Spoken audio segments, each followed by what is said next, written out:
मधुबन के बाबा मुरली वाले, आपका क्या कहना, आपका क्या कहना। ओम शांति। 2 दिसंबर 2024 शिव बाबा के महावाक्य सुनेंगे, पूरी मुरली सुनेंगे आज। बाबा बोले, मीठे बच्चे, तुम्हें अपने दीपक की संभाल स्वयं ही करनी है। तूफानों से बचने के लिए ज्ञान योग का घृत जरूर चाहिए। प्रश्न है, कौन सा पुरुषार्थ गुप्त बाप से गुप्त वर्षा दिला देता है? उत्तर है, अंतर्मुख अर्थात चुप रहकर बाप को याद करो तो गुप्त वर्षा मिल जाएगा। याद में रहते शरीर छोटे तो बहुत अच्छा है, इसमें कोई तकलीफ नहीं।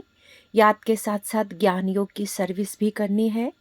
अगर नहीं कर सकते तो कर्मणा सेवा करो। बहुतों को सुख देंगे तो आशीर्वाद मिलेगी। चलन और बोलचाल भी बहुत सात्विक चाहिए। गीत है आज, निर्बल से लड़ाई बलवान की। ओम शांति। बाबा ने समझा दिया है, जब ऐसे गीत सुनते हो तो हर एक को अपने ऊपर ही विचार सागर मंथन करना होता है। ये तो बच्चे जानते हैं, मनुष्य मरते हैं तो 12 रोज दीवा जगाते हैं।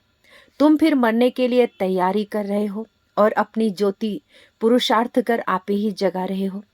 पुरुषार्थ भी माला में आने वाले ही करते हैं, प्रजा इस माला में नहीं आती। पुरुषार्थ करना चाहिए हम विजय माला में पहले जाएं।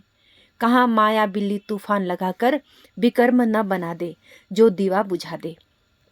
अब इसमें ज्ञान और योग दोनों बल चाहिए। योग के साथ ज्ञान भी जरूरी है। हर एक को अपने दीपक की संभाल करनी है। अंत तक पुरुषार्थ चलना ही है। रेस चलती रहती है तो बहुत संभाल करनी है। कहाँ जोत कम न हो जाए, बुझ न जाए, इसलिए योग और ज्ञान का घृत रोज डालना पड़ता है। योग बल की ताकत नहीं है तो दौड़ नहीं सकते हैं, पिछाड़ी में रह जाते हैं। स्कूल में सब्जेक्ट होती है, देखते हैं हम इस सब्जेक्ट में तीखे नहीं हैं तो हिसाब में जोर लगाते हैं। यहाँ भी ऐसे ही है। स्थूल सर्विस की सब्जेक्ट भी बहुत अच्छी है, बहुतों की आशीर्वाद मिलती है। कोई बच्चे ज्ञान की सर्विस करते हैं, दिन प्रतिदिन सर्विस की वृद्धि होती जाती है। एक धनी के 6-8 दुकान भी होते हैं, सभी एक जैसे नहीं चलते। कोई में कम ग्राहकी, कोई में जास्ती होती है। तुम्हारा भी एक दिन वो समय आने वाला है जो रात को भी फुर्सत नहीं मिलेगी। सबको पता चलेगा कि ज्ञान सागर बाबा आया हुआ है। अविनाशी ज्ञान रत्नों से झोली भरते हैं। फिर बहुत बच्चे आएंगे, बात मत पूछो। 1-2 को सुनाते हैं ना, यहाँ यह वस्तु बहुत अच्छी सस्ती मिलती है। तुम बच्चे भी जानते हो, ये राजयोग की शिक्षा बहुत सहज है। सबको इस ज्ञान रत्नों का मालूम पड़ जाएगा तो आते रहेंगे। तुम ये ज्ञान और योग की सर्विस करते हो। जो ये ज्ञान योग की सर्विस नहीं कर सकते तो फिर कर्मणा सर्विस भी में भी मार्क्स है। सभी का आशीर्वाद मिलेगा। 1-2 को सुख देना होता है। ये तो बहुत बहुत सस्ती खान है। ये अविनाशी हीरे जवाहरों की खान है। 8 रत्नों की माला बनाते हैं ना, पूजते भी हैं, परंतु किसी को पता नहीं ये माला किसकी बनी हुई है। तुम बच्चे जानते हो कैसे हम ही पूज्य सो पुजारी बनते हैं। ये बड़ी वंडरफुल नॉलेज है जो दुनिया में कोई नहीं जानते। अभी तुम लकी स्टार्स बच्चों को ही निश्चय है कि हम स्वर्ग के मालिक थे, अभी हम नर्क के मालिक बन पड़े हैं। स्वर्ग के मालिक होंगे तो पुनर्जन्म भी वहाँ ही लेंगे। अभी फिर हम स्वर्ग के मालिक बन रहे हैं। तुम ब्राह्मणों को ही इस संगम युग का पता है।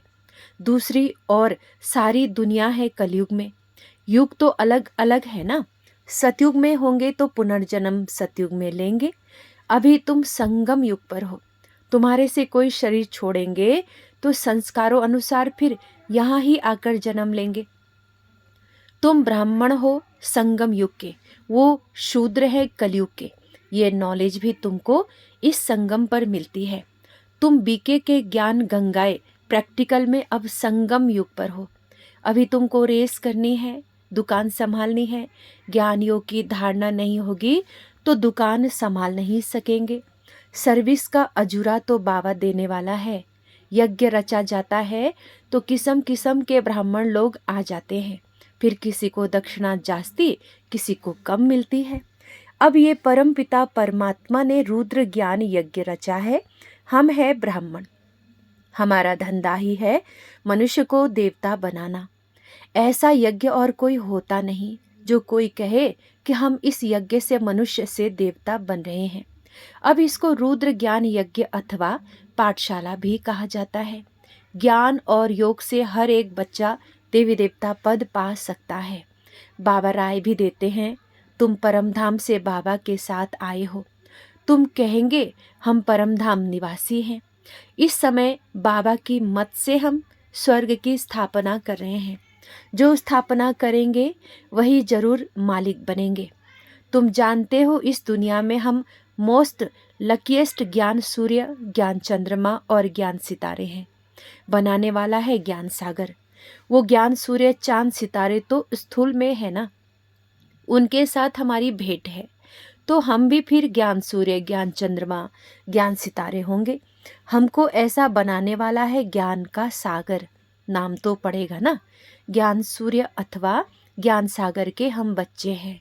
वो तो यहाँ के रहवासी नहीं है। बाबा कहते हैं मैं आता हूँ तुमको आप समान बनाता हूँ। ज्ञान सूर्य, ज्ञान सितारे, तुमको यहाँ बनना है। तुम जानते हो बरोबर हम भविष्य में फिर यहाँ ही स्वर्ग के मालिक बनेंगे। सारा मदार पुरुषार्थ पर है। हम माया पर जीत पाने के वॉरियर्स हैं। वो लोग फिर मन को वश करने के लिए कितने हठ आदि करते हैं। तुम तो हठ योग आदि कर न सके। बाबा कहते हैं तुमको कोई तकलीफ आदि नहीं करनी है। सिर्फ कहता हूँ तुमको मेरे पास आना है, इसलिए मुझे याद करो। मैं तुम बच्चों को लेने आया हूँ। ऐसे और कोई मनुष्य कह न सके। भल अपने को ईश्वर कहे परंतु अपने को गाइड कह न सके। बाबा कहते हैं मैं मुख्य पंडा कालों का काल हूँ। एक सत्यवान सावित्री की कहानी है ना, उनका जिस्मानी लव होने के कारण दुखी होती थी। तुम तो खुश होते हो, मैं तुम्हारी आत्मा को ले जाऊंगा।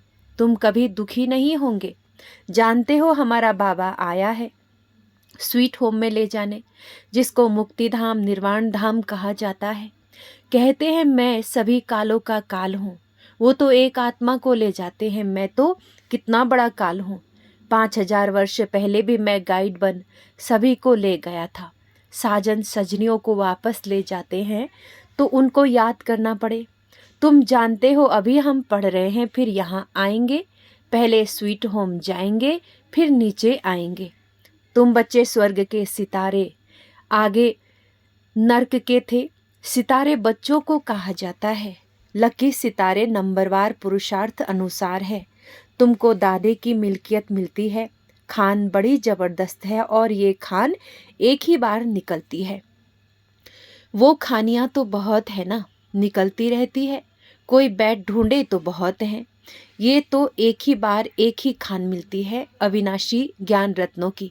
वो किताब तो बहुत है परंतु उनको रतन नहीं कहेंगे। बाबा को ज्ञान सागर कहा जाता है। अविनाशी ज्ञान रत्नों की निराकारी खान है।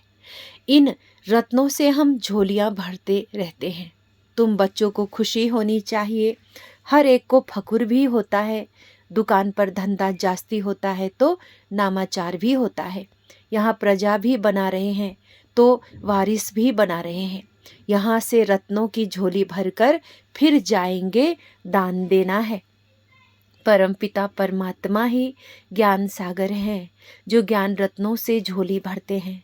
बाकी वह समुद्र नहीं जो दिखाते हैं, रत्नों की थाली भरकर देवताओं को देते हैं। उस सागर से रत्न नहीं मिलते। ये ज्ञान रत्नों की बात है। ड्रामानुसार फिर तुमको रत्नों की खानियाँ भी मिलती है।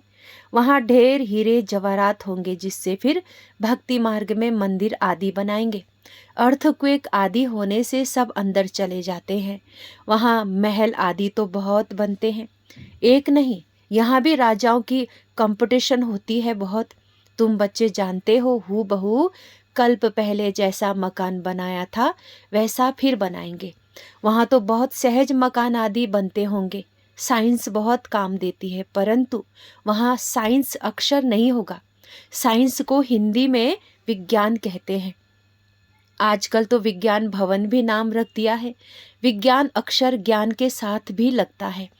ज्ञान और योग को विज्ञान कहेंगे। ज्ञान से रतन मिलते हैं, योग से हम एवर हेल्दी बनते हैं। ये ज्ञान और योग की नॉलेज है जिससे फिर बैकुंठ के बड़े बड़े भवन बनेंगे। हम अभी इस सारी नॉलेज को जानते हैं। तुम जानते हो हम भारत को स्वर्ग बना रहे हैं। तुम्हारा इस देह से कोई ममत्व नहीं। हम आत्मा इस शरीर को छोड़ स्वर्ग में जाकर नया शरीर लेंगे। वहाँ भी समझते हैं एक पुराना शरीर छोड़ जाए नया लेंगे। वहाँ कोई दुख व शोक नहीं होता। नया शरीर ले तो अच्छा ही है। हमको बाबा ऐसा बना रहे हैं जैसे कल्प पहले भी बने थे। हम मनुष्य से देवता बन रहे हैं। बरोबर कल्प पहले भी अनेक धर्म थे। गीता में कोई ये नहीं है। गाया जाता है आदि सनातन देवी देवता धर्म की स्थापना ब्रह्मा द्वारा।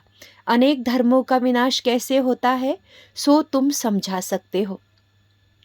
अब स्थापना हो रही है। बाबा आए ही तब थे जब देवी देवता धर्म लोप हो गया था। फिर परंपरा कैसे चला होगा, ये बहुत सहज बातें हैं। विनाश किसका हुआ? अनेक धर्मों का। तो अभी अनेक धर्म है ना। इस समय अंत है। सारा ज्ञान बुद्धि में रहना चाहिए। ऐसे तो नहीं शिव बाबा ही समझाते हैं। क्या ये बाबा कुछ नहीं बतलाते? इनका भी पाठ है। श्रीमद् ब्रह्मा की भी गाई हुई है। श्री कृष्ण के लिए तो श्रीमत कहते नहीं। वहाँ तो सब श्री है। उन्हों को मत की दरकार ही नहीं। यहाँ ब्रह्मा की भी मत मिलती है। वहाँ तो यथा राजा रानी तथा प्रजा सभी की श्रेष्ठ मत है। जरूर किसी ने दी होगी। देवताएं हैं श्रीमत वाले। श्रीमत से ही स्वर्ग बनता है। आसुरी मत से नरक बना है। श्रीमत है शिव की। ये सब बातें सहज समझने की है। शिव बाबा की ये सब दुकान है। हम बच्चे चलाने वाले हैं। जो अच्छा दुकान चलाते हैं उनका नाम होता है। हू बहू जैसे दुकानदारी में होता है, परंतु ये व्यापार कोई विरला करे। व्यापार तो सभी को करना है। छोटे बच्चे भी ज्ञान और योग का व्यापार कर सकते हैं। शांति धाम और सुख धाम बस बुद्धि में उनको याद करना है। वो लोग राम राम कहते हैं। यहाँ चुप होकर याद करना है। बोलना कुछ नहीं है। शिवपुरी विष्णुपुरी बहुत सहज बात है। स्वीट होम स्वीट राजधानी याद है। वो देते हैं स्थूल मंत्र। यह है सूक्ष्म मंत्र। अति सूक्ष्म याद है। सिर्फ इस याद करने से हम स्वर्ग के मालिक बन जाते हैं। जपना कुछ भी नहीं है, सिर्फ याद करना है। आवाज कुछ नहीं करना पड़ता। गुप्त बाबा से गुप्त वर्षा, चुप रहने से अंतर्मुख होने से हम पाते हैं। इसी ही याद में रहने शरीर छूट जाए, रहते शरीर छूट जाए तो बहुत अच्छा है। कोई तकलीफ नहीं। जिनको याद नहीं ठहरती वो अपना अभ्यास करे। सभी को कहो बाबा ने कहा है मुझे याद करो, तो अंतमति सो गति। याद से भी कर्म विनाश होंगे और मैं स्वर्ग में भेज दूंगा। बुद्धि योग शिव बाबा से लगाना बहुत सहज है। परहेज भी सारी यहाँ ही करनी है। सतो प्रधान बनते हैं तो सभी सात्विक होने चाहिए। चलन सात्विक, बोलना सात्विक, यह है अपने साथ बातें करना। साथी से प्यार से बोलना है। गीत में भी है ना, पियो पियो बोल सदा अनमोल। तुम हो रूप बसंत, आत्मा रूप बसंत बनती है। ज्ञान का सागर बाप है तो जरूर आकर ज्ञान ही सुनाएंगे। कहते हैं मैं एक ही बार आकर शरीर धारण करता हूँ। ये कम जादूगरी नहीं है। बाबा भी रूप बसंत है, परंतु निराकार तो बोल नहीं सकता, इसीलिए शरीर लिया है। परंतु वो पुनर्जन्म में नहीं आता है। आत्माएं तो पुनर्जन्म में आती हैं। तुम बच्चे बाबा के ऊपर बलिहार जाते हो तो बाबा कहते हैं फिर ममत्व नहीं रखना, अपना कुछ नहीं समझना। ममत्व मिटाने के लिए ही बाबा युक्ति रचते हैं। कदम कदम पर बाबा से पूछना पड़ता है। माया ऐसी है जो चमाट मारती है। पूरी बॉक्सिंग है। बहुत तो चोट खाकर फिर खड़े हो जाते हैं। लिखते भी हैं, बाबा माया ने थप्पड़ लगा दिया, काला मुंह कर दिया, जैसे कि 4 मंजिल से गिरा। क्रोध किया तो 3rd फ्लोर से गिरा। ये बहुत समझने की बातें हैं। अब देखो बच्चे टेप के लिए भी मांग करते रहते हैं, बाबा टेप भेज दो, हम एक्यूरेट मुरली सुने। ये भी प्रबंध हो रहा है। बहुत सुनेंगे तो बहुतों के कपाट खुलेंगे, बहुतों का कल्याण होगा। मनुष्य कॉलेज खोलते हैं तो उनको दूसरे जन्म में विद्या जास्ती मिलती है। बाबा भी कहते हैं टेप मशीन खरीद करो तो बहुतों का कल्याण हो जाएगा। अच्छा, मीठे मीठे सिखिलदी बच्चों प्रति माता पिता बाप दादा का याद प्यार और गुड मॉर्निंग। रूहानी बाप की रूहानी बच्चों को नमस्ते। हम रूहानी बच्चों के रूहानी माता पिता बाप दादा को गुड मॉर्निंग और नमस्ते। ओम शांति बाबा, ओम शांति।